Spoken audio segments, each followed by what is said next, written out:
The sun had barely risen over the flat winter fields of the American Midwest when the steam first drifted across the prison yard. It was December 1944, the kind of cold that made metal fences ring like distant bells whenever the wind pushed against them. Rows of German prisoners, bundled in worn jackets and army-issue blankets, stood waiting for morning roll call. Some stamped their boots for warmth. Others simply stared at the horizon, trying to remember what warmth used to feel like. American MPs walked across the yard carrying two large metal containers, the kind usually filled with watery soup or boiled oats. But today something different traveled with them. A smell. A smell every German in that line recognized instantly, even after years of ersatz substitutes made from roasted barley, acorns, or anything the Reich could grind into a bitter brown powder. It was real coffee. The Americans poured it into tin cups, the dark liquid swirling with heat.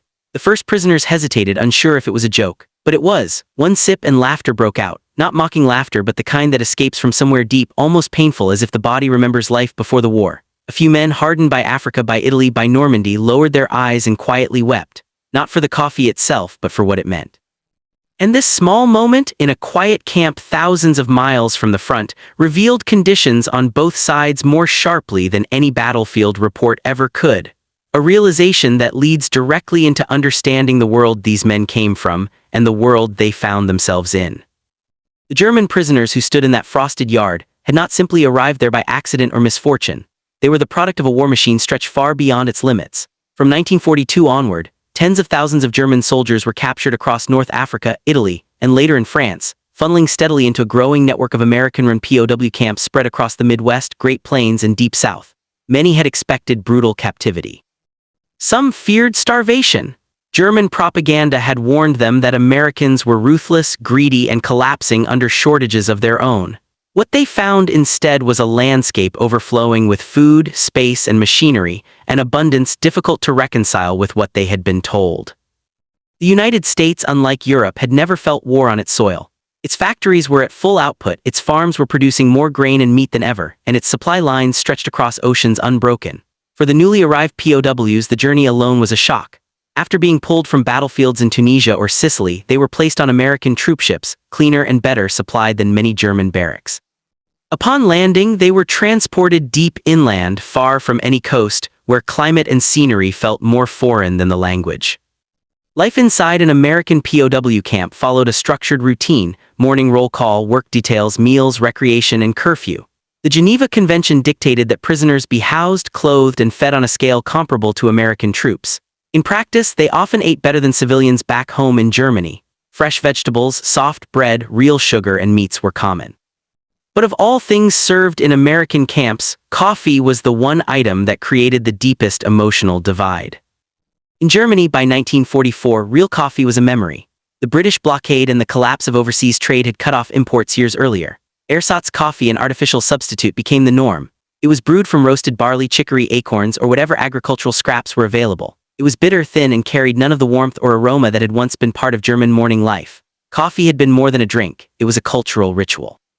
Families gathered around it, workers depended on it, soldiers on leave cherished it. Losing it felt like losing a piece of normal life. So when American guards walked across the yard with real coffee, the aroma alone cut through every layer of wartime deprivation the German soldiers had endured.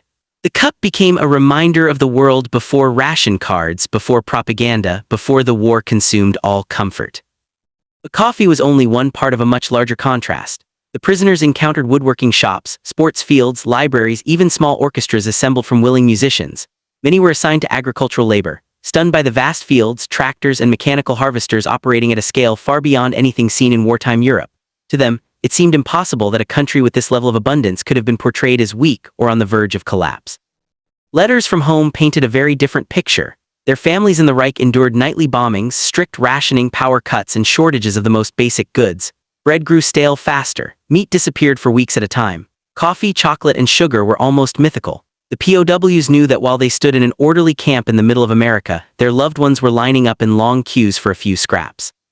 This disparity weighed heavily on many prisoners. They had fought believing their cause was strong, their homeland enduring, their enemy disorganized. But here they were, eating regular meals and drinking real coffee while Germany struggled to survive.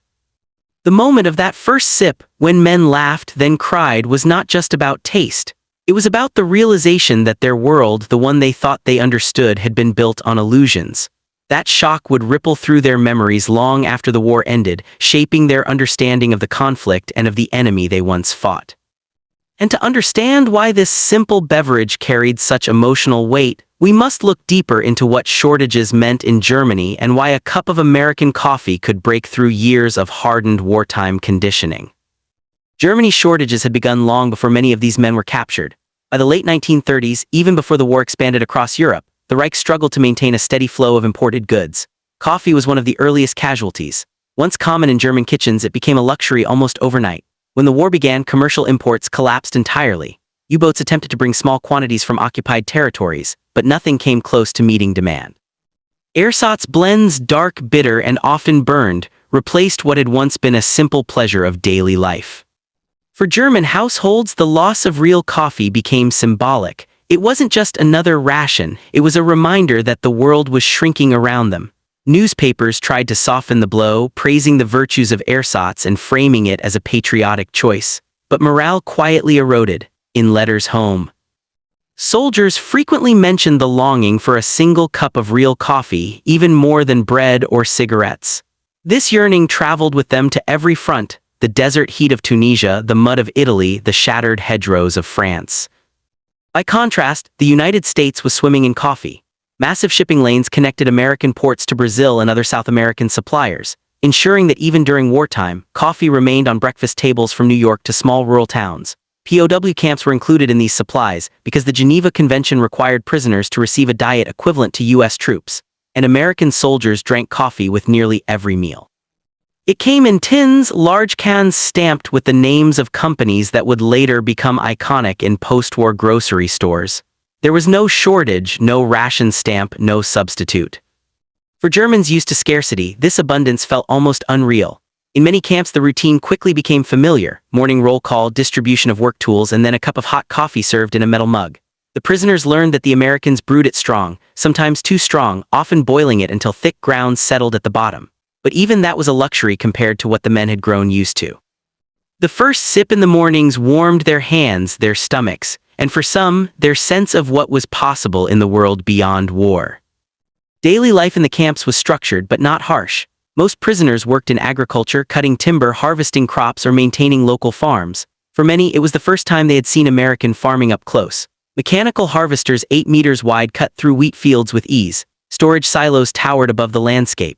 Grain spilled from conveyor belts in volumes that would have fed entire German towns. What they witnessed quietly challenged every belief they held about America's supposed weakness. Here was a nation rich not only in weapons and factories but in food, so much food that even its prisoners never went hungry. Psychologically, this produced a profound effect. Many came from cities reduced by bombings. Hamburg, Cologne, Essen, towns they had known as children now existed only in the memory of broken windows and distant flames. They had left behind families who wrote of ration cards more valuable than money and nights spent listening to sirens wail. Yet here in captivity, they ate meals with fresh meat once or twice a week. They received medical care. They played soccer on open fields without fear of aircraft overhead. At the center of these contrasts was coffee. It became the quiet symbol of distance between two worlds, one collapsing under total war, the other expanding in industrial and agricultural power. Small conversations in the barracks often circled back to the same question: how could a country so rich have been described to them as decadent and fragile? How could a nation that served its prisoners real coffee possibly be on the brink of defeat, as newspapers in Germany had claimed only months earlier? Even the American guards sometimes felt the weight of this difference. Many were young men barely older than the prisoners they supervised. Some had grown up on farms where overflowing grain silos were a normal sight. To them, hospitality was instinctive. Serving coffee to prisoners wasn't a gesture, it was simply part of the routine. They had no idea that the act carried emotional force for the men on the other side of the fence. But it did. And as these prisoners adapted to camp life, that small cup each morning became a moment of grounding. It reminded them of the world they had lost and the world they were slowly discovering. It created conversations among men who had spent years preparing to fight Americans, yet now found themselves intrigued by how differently Americans lived. This quiet contrast, the vast gulf between deprivation and abundance, set the stage for one of the most unexpected emotional turning points the POWs would ever experience: a moment that revealed not only the truth about wartime economies but also something deeper about the human spirit under strain. They had arrived in America as enemies, yet daily life inside the camp slowly revealed something more complicated beneath the surface. The human angle began with the simplest observations: the way American guards spoke without hostility, the way meals were served without resentment, the way routine unfolded without cruelty. Many POWs had grown up believing that Americans were chaotic, undisciplined, or morally weak. But in the mess hall, they saw young guards patiently refilling coffee pots, chatting with one another about baseball, family, or farm chores. Some guards looked barely old enough to shave, their manner gentle rather than aggressive. This quiet normality disarmed the prisoners more effectively than any weapon. They began to recognize that the men in American uniforms were not the monsters they had been warned about. In small moments, an MP lending a cigarette, a medic checking a fever, a cook offering an extra scoop of potatoes, war's hard edges softened. These interactions did not erase the conflict, but they reshaped the prisoners' understanding of the people fighting on the other side. Cultural differences sharpened this shift even further. In Germany, morning coffee had been a cornerstone of daily life. Workers depended on it, families gathered around it, soldiers associated it with brief moments of peace. Losing real coffee had felt like losing a piece of their identity. Ersatz blends filled the gap, but without comfort or familiarity. So when Americans poured real coffee each morning, they were unknowingly reviving a tradition deeply embedded in German culture. The aroma alone felt like a message from a world untouched by war. The prisoners noticed American coffee rituals as well: the constant refills, the large pots always simmering, the way guards carried their mugs like extensions of their hands. Coffee wasn't just a drink, it was a cultural anchor, a sign of stability in a world at war. For many Germans, this unexpected abundance revealed something profound about the society that had captured them. While Germany struggled under shortages, Americans maintained traditions without interruption. This contrast forced the prisoners to reconsider the world beyond the fences. Psychologically, the effect of this simple drink reached even deeper. Years of propaganda had shaped how the prisoners viewed their enemy and themselves. They had been told that Germany was strong, resilient, and destined to dominate. They had been told that the Allies were fragmented, immoral, and weakening. Yet here they were, drinking a beverage their own country had not been able to provide for years. This quiet reality created a tremor in the mind. For some, it brought relief, proof that captivity did not mean the brutality they had feared. For others, it brought confusion, even shame. How could their nation demand so much sacrifice while their enemy lived with such ease? A cup of coffee became a crack in the mental armor the war had built around them. It challenged their assumptions, softened their mistrust, and opened them to the possibility that everything they believed about the outside world might not be true. Many later recalled that moment not as humiliation, but as awakening, an unexpected pause that allowed them to see the war from a human perspective rather than a political one. These angles, human, cultural, and psychological, intertwined quietly in the daily lives of the POWs. Together, they created a foundation for what would soon become one of the most surprising emotional experiences of their captivity, a moment that would echo across letters, memoirs, and memories long after the war ended. The military reality behind this moment was rooted in American strategy as much as compassion. The United States understood that treating prisoners well reduced the likelihood of escape attempts, sabotage, or resistance. It kept the camp stable, preserved manpower, and upheld the Geneva Convention that American soldiers hoped would protect them if captured abroad. Good treatment wasn't only moral, it was practical. Commanders knew that well-fed, well-rested prisoners were more cooperative during work details, whether harvesting crops, repairing fences, or clearing timber. The U.S. Army also believed that humane conditions undermined enemy morale far more effectively than intimidation ever could. Every warm meal, every medical check, every cup of real coffee chipped away at the hardened narratives German soldiers had carried into the war. For the POWs, this shifted something internal. They had been prepared for punishment, but instead found structure without cruelty. The Americans ran their camps with discipline but not malice. And as the prisoners watched their captors drink from the same coffee pot, eat the same bread, stand in the same cold wind, the distance between enemy lines grew smaller in ways they had never expected. Economically, the contrast was staggering. Many of these men came from cities where bombed-out warehouses stood beside empty shops. Food production in Germany had fallen sharply. Agriculture struggled under fuel shortages, labor shortages, and relentless Allied air raids. Meanwhile, American farms expanded. Tractors cut through fields for hours without fuel rationing. Trains moved harvests across thousands of miles without disruption. Even during wartime, grocery stores overflowed with goods. This abundance extended directly into the POW camps. Flour, sugar, beans, butter, vegetables, everything seemed limitless. The prisoners were stunned by the sheer scale of American supply lines. To them, the idea that a country could feed its own population, its vast military, and tens of thousands of enemy prisoners all at once felt impossible. Some POWs later wrote that they realized Germany could not win the war not when they saw American tanks or aircraft, but when they saw the food stores in Kansas, Nebraska, and Texas. That realization made the simple act of being served real coffee even more symbolic, a liquid reminder that the war's outcome was shaped as much by supply chains and farmland as by firepower. Yet beyond military and economic considerations lay a moral angle that none of the prisoners expected. War had stripped away their sense of normal humanity. They had lived through battles, bombings, and propaganda that insisted the enemy deserved no mercy. But inside the camp, in the quiet moments of mourning, they found small acts of decency that challenged this belief. A guard who carefully poured coffee so it wouldn't spill onto freezing hands. A medic who stayed late tending a feverish prisoner. A chaplain who spoke gently to men he barely understood. These moments did not erase the war or its brutality. They did not excuse the suffering inflicted across Europe, but they created a thin thread of human recognition. The prisoners realized that they were being treated not as tools of an enemy nation, but as men cold, tired, far from home, and deserving of basic dignity. This moral dimension left a deeper mark than some wished to admit. It softened hardened edges. It replaced bitterness with curiosity. It left them wondering how two nations locked in such a destructive conflict could still find space for humanity within it. All of these angles, military discipline, economic abundance, and moral unexpectedness, wove together quietly in the background, setting the stage for the emotional moment that would soon define many prisoners' memories of captivity. For it was within this mixture of structure and kindness that the turning point emerged, a moment that would echo across decades when former POWs recounted the day they first tasted real American coffee. It happened quietly, without ceremony, on an ordinary morning that should have blended into all the others. The prisoners lined up as usual, their breath forming pale clouds in the cold air. The American guards moved with their usual calm, unlocking gates, calling out work assignments, checking the night's reports.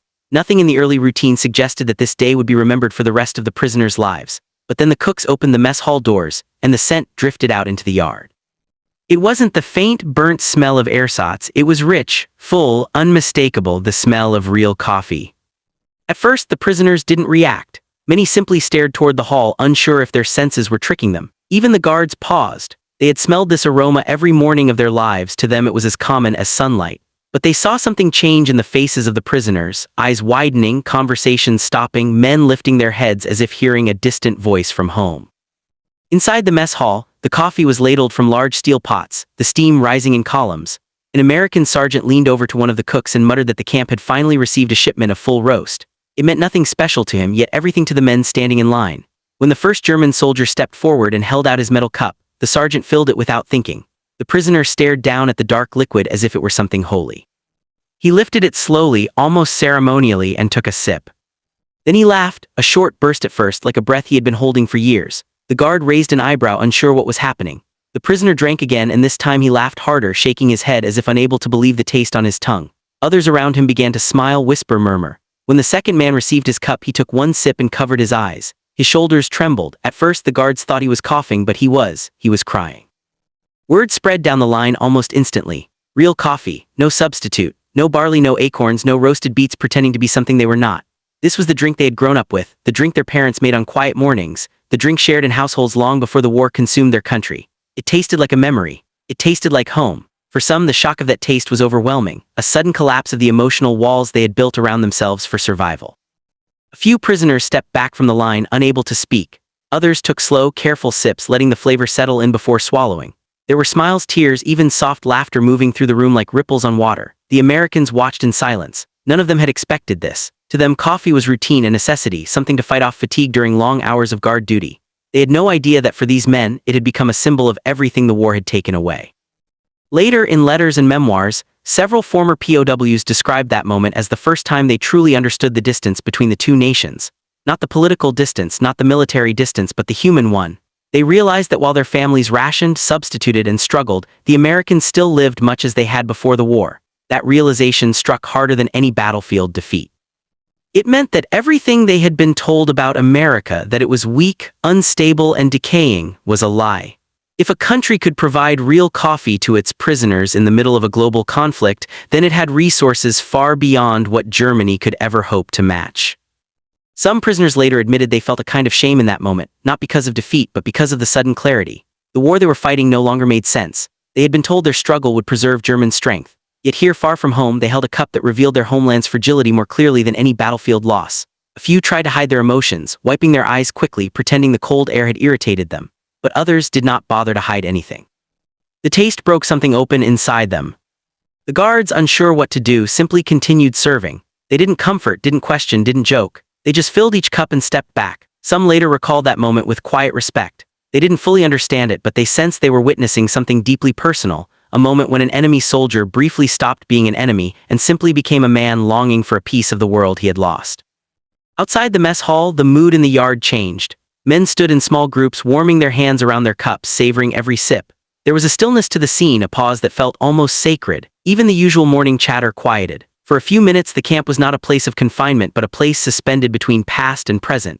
The war, for just a moment, seemed very far away. And as the sun climbed higher and the coffee pots emptied, the emotional weight of that morning settled into the memories of the men who had lived it.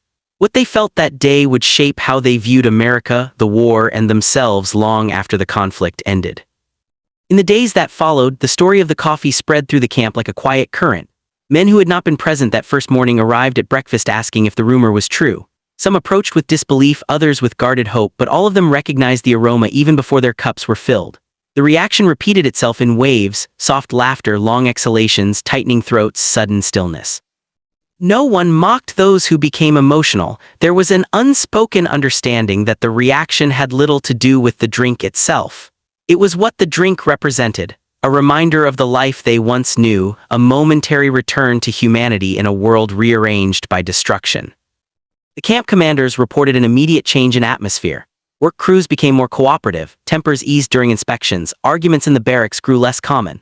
The small boost in morale rippled through daily routines, faster cleanup shifts, more organized work groups, better communication between guards and prisoners. The Americans didn't attribute this to the coffee at first. They believed the prisoners were simply adapting over time, but the men in the barracks knew better. A single familiar taste had loosened something inside them, reminding them that the world still contained small comforts worth looking for. Across other POW camps in the United States, reports of similar reactions emerged. In Texas, prisoners in one camp paused mid-breakfast when they realized they could smell real coffee drifting from the kitchen. In Colorado, a former Afrika Korps soldier wrote that he stared at his cup for several minutes before he dared to drink it. By the time he finished, he felt as if the floor beneath him had shifted. In Georgia, a group of prisoners insisted on writing home to tell their families that they had been served something that no longer existed in the Reich. These letters would later be read in post-war Germany with disbelief. How could enemy soldiers, held thousands of kilometers away, enjoy luxuries that civilians no longer recognized? But the most profound shift was internal. Many POWs had carried rigid beliefs forged through years of propaganda, speeches, and battlefield loyalty. The coffee experience cracked this framework open just enough to let new thoughts form. What if the enemy wasn't starving? What if the enemy wasn't collapsing? What if the world outside the Reich was far bigger, stronger, and more stable than they had been told? These questions grew in the quiet moments of camp life. During work details, prisoners asked guards about American cities, farms, and industries. They noticed that the guards spoke confidently about their homes, places untouched by bombs. They observed how the Americans' uniforms were well fitted and their boots rarely worn to scraps. Even the vehicles in the camp, dusty from constant use, still functioned with a reliability most Germans had not seen since the early years of the war. Some prisoners later confessed that the coffee was what shook them the most. It was the realization that the Americans didn't think twice about giving it to them. That simple act revealed a level of confidence, of abundance that felt almost foreign. Countries running short on resources did not hand rare commodities to enemy soldiers. Only a nation with deep reserves, both material and emotional, could act with such casual generosity. As weeks turned to months, the coffee moment became a quiet legend within the camps. New arrivals heard the story even before they found their bunks. Some dismissed it as exaggeration until the pot was placed before them. Others approached it with reverence as though preparing to meet a lost childhood memory. And each time a prisoner took that first sip, a piece of his world shifted slightly, allowing the war's edges to soften in places where bitterness once lived. For the guards, it soon became just another part of the routine, refilling pots, maintaining order, keeping the peace. But they noticed the changes in small ways: fewer confrontations, fewer escape attempts, more respect during inspections, cooperation without fear. The prisoners still longed for home, still mourned their families, still understood that the war continued beyond the fences, but they no longer viewed the Americans with the same rigid hostility. In many ways, the coffee served as a quiet turning point across dozens of camps. It was not a deliberate psychological operation. It was not a negotiation tactic. It was simply an ordinary beverage offered without a second thought. Yet in that ordinariness lay its power. It exposed the widening gap between the two sides, not only in wealth or resources, but in their relationship to suffering. The prisoners realized that the struggle consuming their homeland was not mirrored here. America was winning the war not only with tanks and aircraft, but with something far more subtle: stability.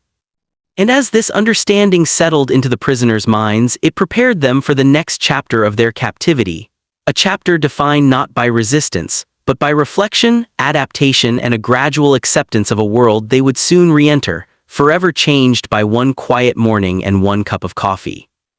In the years that followed the war, many former German POWs spoke with surprising clarity about the moment they first tasted real coffee in America. It appeared again and again in memoirs, interviews, veterans' gatherings, and letters written long after the conflict ended. They recalled not the fences or the guard towers, not the rigid morning routines or the long workdays, but that unexpected aroma drifting through the mess hall. It marked a turning point, not just in their captivity, but in their understanding of the world beyond Germany's borders. When the war finally ended in May 1945, the camps did not empty overnight. Thousands of prisoners remained in the United States for months, some for years, depending on transport availability and post-war labor arrangements. During this time, the men who had once laughed and cried over coffee found themselves witnessing a nation celebrating victory with fireworks, street parades, and overflowing supply lines. America in triumph looked much like America in war: stable, well-fed, confident. For prisoners who had once believed their homeland was destined for global dominance, the contrast was stark. Letters sent home after the war, when mail restrictions finally eased, often described the humane treatment they had received. Some wrote cautiously, aware that their families were still struggling in the ruins of German cities. Others wrote openly, admitting that captivity in America had challenged everything they believed. They spoke of fresh bread, medical care, freedom from bombings, and yes, the taste of real coffee that lingered in their memory. These letters astonished families who lived with rationing so severe that even after the surrender, substitutes remained an everyday reality. For the prisoners themselves, the months after the war were a time of reflection. They had lived through defeat in a way few soldiers experienced, far from home, watching their country crumble through fragmented news reports and guarded conversations. They heard rumors of destroyed cities, lost relatives, and a homeland forced to rebuild from ashes. Standing inside American camps, healthy and fed, they felt a mixture of guilt and relief. Many later said that their captors had treated them with more consistency and dignity than their own government had during the final years of the war. As repatriation ships finally prepared to leave American ports, men who had once been enemies shook hands with their guards. Some exchanged addresses. A few even promised to return someday. They boarded the ships carrying small duffel bags of personal belongings, and inside those bags many carried a keepsake that seemed insignificant to the Americans who handed it to them: a small tin of coffee. For the POWs, it was more than a souvenir. It was a symbol of the turning point that had quietly reshaped their understanding of the war and the world beyond Germany. By the time the ships reached Europe, most men stepped onto the docks of a homeland unrecognizable from the one they had left. Cities lay flattened, infrastructure shattered, families scattered. Food was scarce, heating was unreliable. And rationing continued long after the Reich's surrender. Mothers and wives asked how the Americans had treated them. Many answered honestly. Some spoke of fairness. Some spoke of discipline. Many spoke of the moment that changed everything, the day they were served real coffee in a foreign land. And as they began rebuilding their lives amid the ruins, that memory stayed with them, a reminder that the world they had fought against was far more complicated than the one they had been told to imagine. For many former POWs, returning to Germany felt like stepping into a different century. Streets they once knew were broken into dust. Apartment blocks stood as hollow shells. Train stations where they had departed proudly for war were now twisted iron frames open to the sky. Food lines stretched for blocks. Coal was so scarce that entire neighborhoods spent winters wrapped in blankets indoors. It was in this setting, this landscape of ruin, that the memories of American camps took on new weight. When former POWs shared what captivity had been like, many civilians stared in disbelief. They spoke of fieldwork on vast farms, of orderly barracks, of guards who followed rules rather than rage. They described meals that came regularly, showers that worked, and doctors who treated them without question. But the story that returned most often, told in small kitchens, around broken stoves, or while clearing rubble, was always the same: they gave us real coffee. For families who had not seen true coffee beans since before the war, this detail cut deeply. Some felt anger at first, not toward the prisoners themselves, but toward the promises their government had made, promises of strength, promises of endurance, promises that Germany's enemies were weak and decadent, barely able to feed themselves, much less fight. Yet here was proof, carried home in the memories of captured sons and fathers, that the enemy had lived in abundance while they had been starved by ideology and isolation. Over time, the former POWs found themselves becoming quiet bridges between the two worlds they had inhabited. Many began to view the Americans not as the faceless enemy of wartime posters, but as individuals, farmers, mechanics, students, men who had simply worn a different uniform. A surprising number returned to the United States years later, this time as immigrants or visiting workers. Some settled in the very regions where they had once worked as prisoners. They married, built families, found employment, and contributed to communities that had once held them inside barbed wire.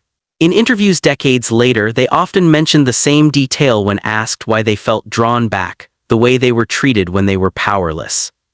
Historians examining these accounts notice patterns.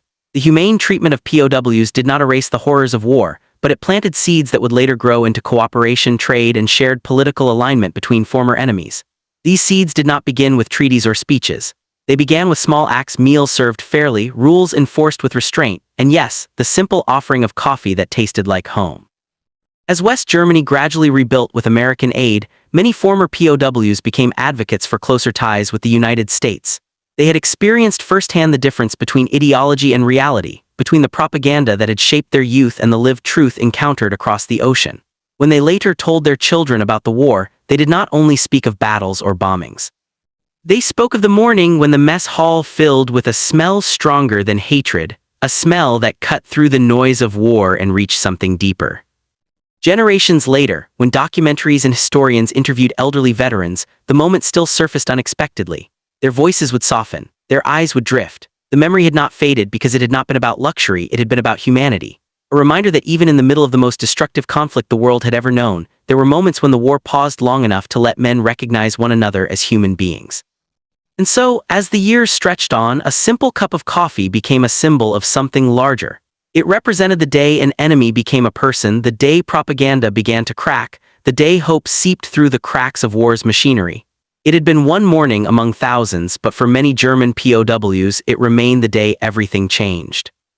In the quiet decades after the war, long after the camps closed and the soldiers aged into grandfathers, the memory of that morning coffee lingered like a faint aroma drifting between generations. It was never about the drink itself. It was about the moment a soldier stripped of rank, homeland, and certainty was reminded he was still a human being, worthy of warmth, dignity, and the smallest taste of normal life. In a conflict defined by brutality, starvation, fanaticism, and total destruction, such moments were rare enough to carve themselves permanently into the minds of those who lived through them. That cup of coffee did not end the war. It did not rebuild the ruined cities of Europe or erase the grief carried in the hearts of millions. But it stood as a quiet rebuke to the idea that enemies must also be stripped of compassion. It revealed something simple and profound. Humanity can survive even in the most controlled, militarized environments, sometimes emerging not through grand gestures, but through something as ordinary as a warm drink handed across a line of prisoners on a cold morning. When former POWs told their stories, they did not celebrate defeat or captivity. They spoke of recognition, of being seen for a moment not as a threat or a number, but as a man far from home, caught in a war none of them had truly shaped. That memory stayed with them longer than command orders, longer than propaganda, longer even than many battlefield experiences. It lived because it was real, unforced, and unmistakably human. And perhaps that is the quiet truth history leaves behind. Wars are won by logistics, strategy, and firepower, but peace is built on the small acts that show men they are more than the uniforms they once wore. A simple cup of real coffee served on a cold American morning became one of those acts, remembered not for its taste but for its meaning.